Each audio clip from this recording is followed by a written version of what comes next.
Good morning, class. I'm back, and this is our English language period.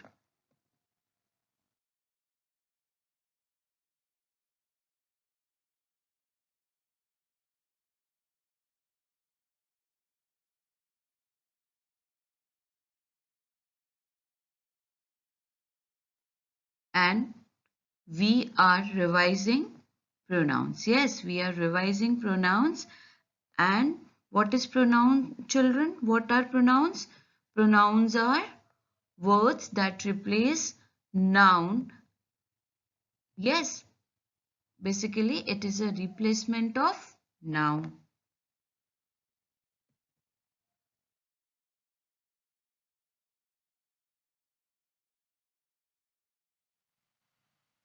Now, children, let's see what is relative pronouns. Relative pronouns. To understand relative pronouns, first understand meaning of relative. Relative means having relationship or something that relate us. That something that relate us. Like at your home, you are having relatives. What relatives you are having? You are having relative. Your mama is your relative. Your papa is your relative. Your sister is your relative. Your brother is your relative. All the relationships, they are your relative. How? Because they are having relationship with you. Brother, sister, mama, papa, baby, mama. So these are the different relationship. In the same way, children, relative pronouns join two sentences. In the same way, relative pronouns join two sentences and form one new sentence. Is it clear, children? But with same meaning. With same meaning. Meaning doesn't change. Relative pronouns join two sentences without changing its meaning. The message will be the same. Okay, children. To understand this thing, just see first what is the definition of relative pronoun. So, as I told you, relative pronoun means joining two sentences. Okay, a relative pronouns relate or refers back to a noun or a pronoun called antecedent. Children, we all remember what is antecedent. Antecedents are those nouns which is replaced by pronoun. Antecedents are those noun which is replaced by pronoun. I believe you all remember. Yes. So what is the job of relative pronouns? To join two sentences and make one sentence with same message, with same meaning. Okay. I'll make this clear with the help of different examples. So don't worry. So children, now first see what are the words that we use as relative pronouns. So words that we use as relative pronouns are who, whom, whose, which, what, that, why, where, when. I'm repeating again, children. Who, whom, whose, which, what, that, why, where, when. These are the words that we use to join two sentences and make one sentence. Okay. So these are the words we know them as relative pronouns. Okay. Now let's start one by one. So we will start first with who, whom and whose. Who, whose and whom. I'm repeating again, children. Who, whose and whom. Used for person. These three relative pronouns are used for person. And whose, we all know that it shows possession. It shows ownership. It shows possession. Okay, children, I am repeating again. Relative pronouns are those words that we use to join two sentences.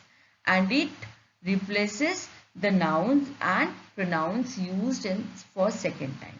Relative pronouns replaces those nouns and pronouns which is used for that second time or that is used for second time. This much is clear, and it refers back to the noun or pronoun. Let's see how. Now let's take one example. I'm going to take many examples. So let's start with the first example. Dia is a great scholar. Dia is my class fellow. Now children, a Diya. Here this Diya and this Diya is the same person, is the same girl. But two different information we are giving. Yes, Diya is a great scholar. In first sentence we are telling that Diya is a great scholar. She is a very bright student. Yes, and in second sentence, Diya is my class fellow. Diya is my classmate, my batchmate. So here you are having two information. Now what is the job of relative pronoun? To make these two sentences one sentence by replacing noun which is used for the second time. So which noun is used for the second time? Great scholar? No. Diya? Yes. So Diya is used for second time. So this Diya and this Diya. Yes, children. So I am going to replace this Diya. With what, children? With relative pronoun. Yes. Now see, children, in this sentence, new sentence, Diya, who is a great scholar, is my class fellow. Now you can see the meaning is same. Diya, who is a great scholar. Diya is a great scholar, bright student, and she is my class fellow. The message or the meaning is same of this new sentence. But here we have not used Diya twice. Yes, here we have used Diya once only, and this word who. This word who is referring to who? To Diya only. This word who refers back to Diya. Yes, children. This is clear. Diya, who is a great scholar, is my class fellow. And children, remember, we use who for replacing the noun or pronoun in subject we use who for replacing the subject of the sentence. Okay, or we can say who will always replace the nouns and pronouns in the subject place. Who is always replace the nouns and pronouns that is used in subject place. Now see, children, how Diya is a great scholar. What is subject here? Diya is a subject here. Diya is my class fellow. What is subject here, children? Diya. So this Diya is replaced by who? So children, this proves that who will always replace noun or pronoun which is used in subject part of the sentence. Always keep it in your mind. Okay. Now this much is clear. Now let's see the second example, children. The man is a writer. We met him at theatre yesterday. Now children, see, we said relative pronoun replace noun or pronoun both. Yes, now see the man. The man is a writer. Okay. Now we met him. We met him at the theatre yesterday. We met him. Now children, see here. Met him. Who is him this? This him is this man only. Yes, this man or him is the same person. Yes. Now children, remember here it is a subject, no doubt. But here where we are going to replace this him,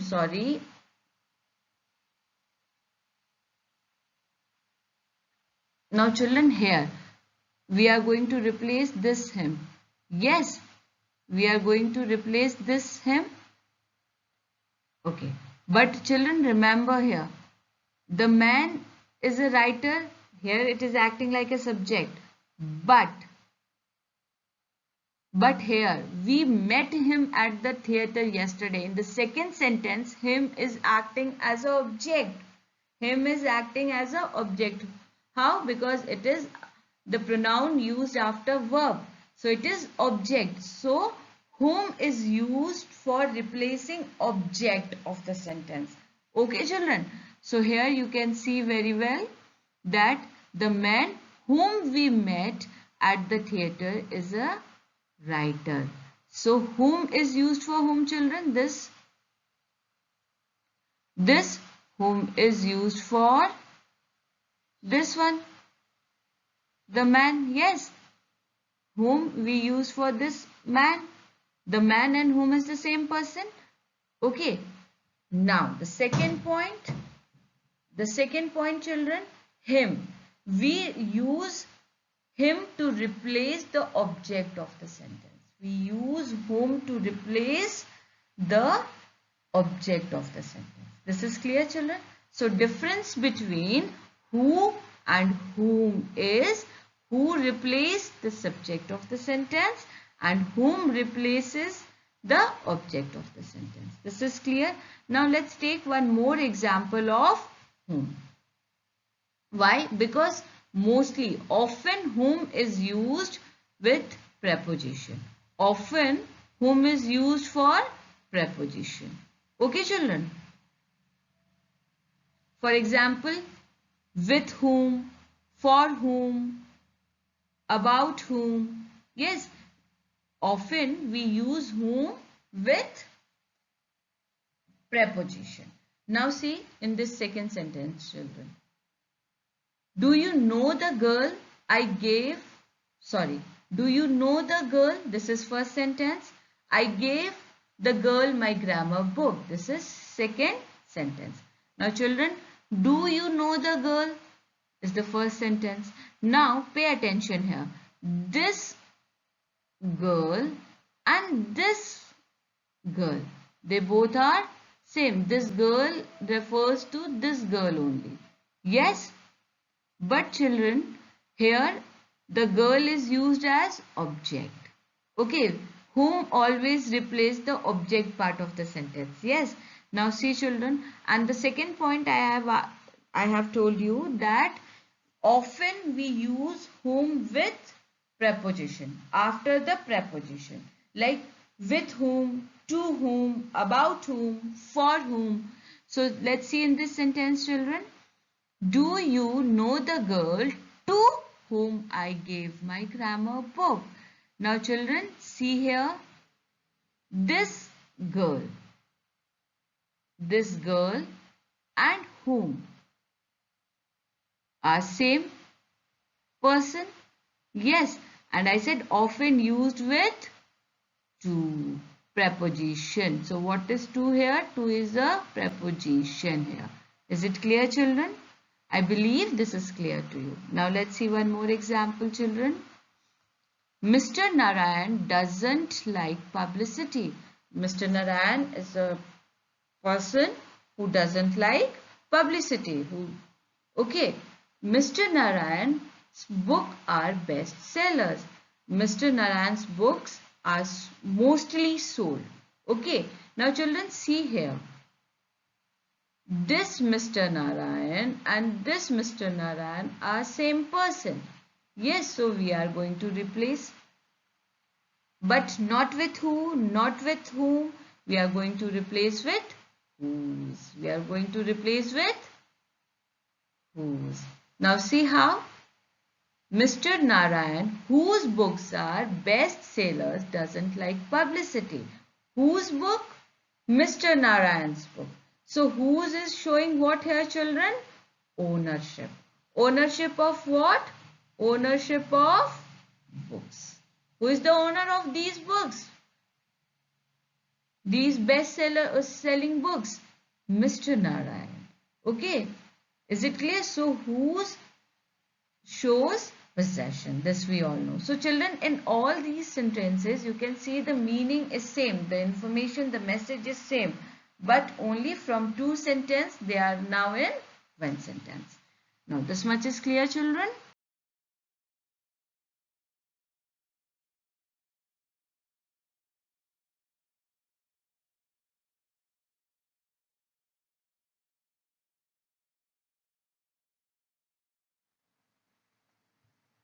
Now children, let's see what is next. Which.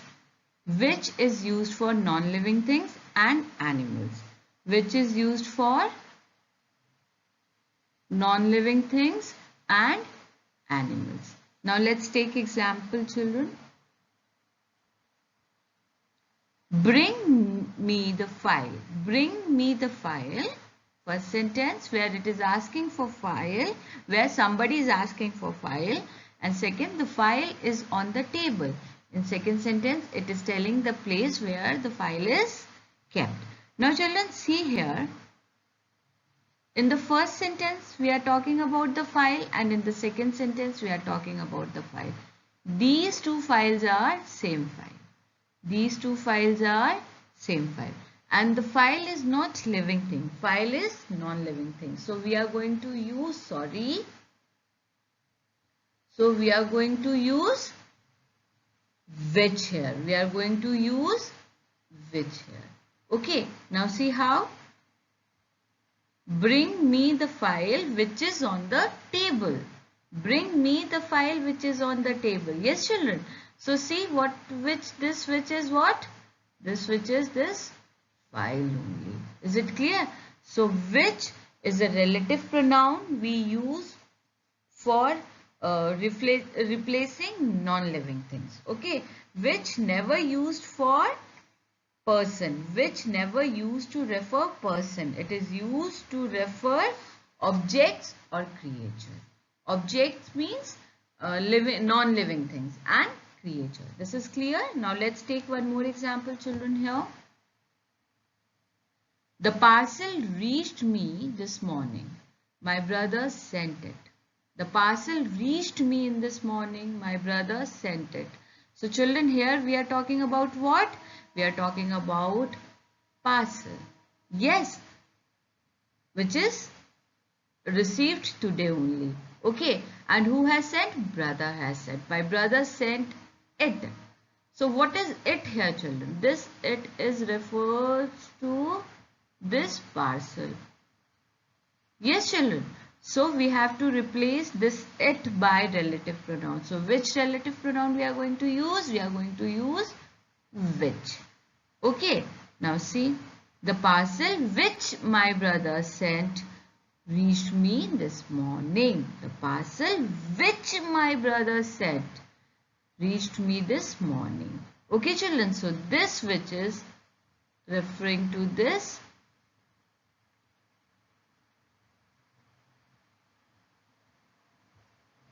So children, this which refers to this parcel. Is it clear, children? So always remember, which is always as a relative pronoun. Which as a relative pronoun is always used, or it refers to non-living things and animals. Now let's see what is next. That. That is used for both persons and things. That is used for both. What both? We can use this for persons and for things. Now let's take example, children. Show me the road. The road leads to the airport. It is telling show me the road. Just show me the road. That road leads to the airport. Okay. Now children, see here. We are talking about what?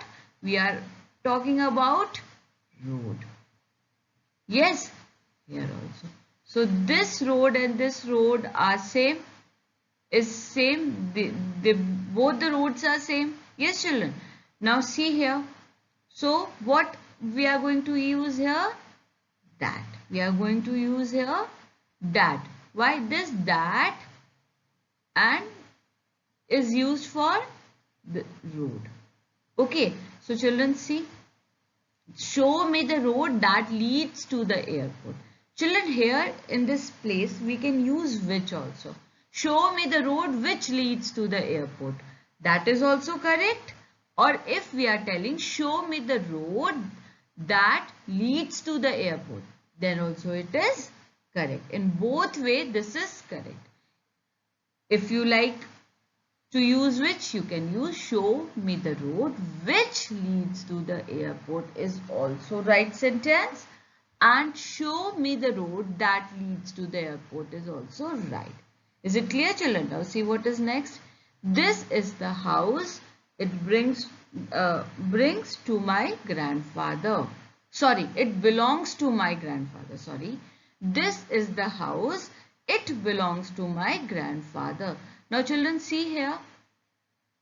This house and it both are same. Here it refers to this house only. So the house is non-living thing. So what we are going to use? That. This is the house. This is the house that belongs to my grandfather.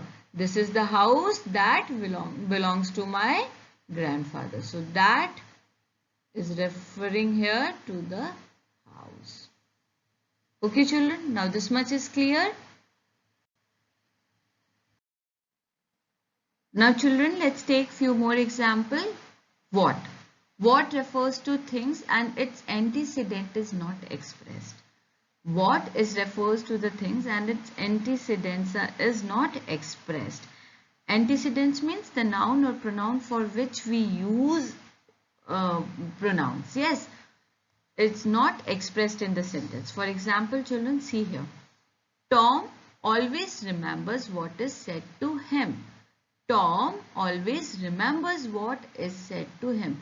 So what is relative pronoun we have used in this sentence?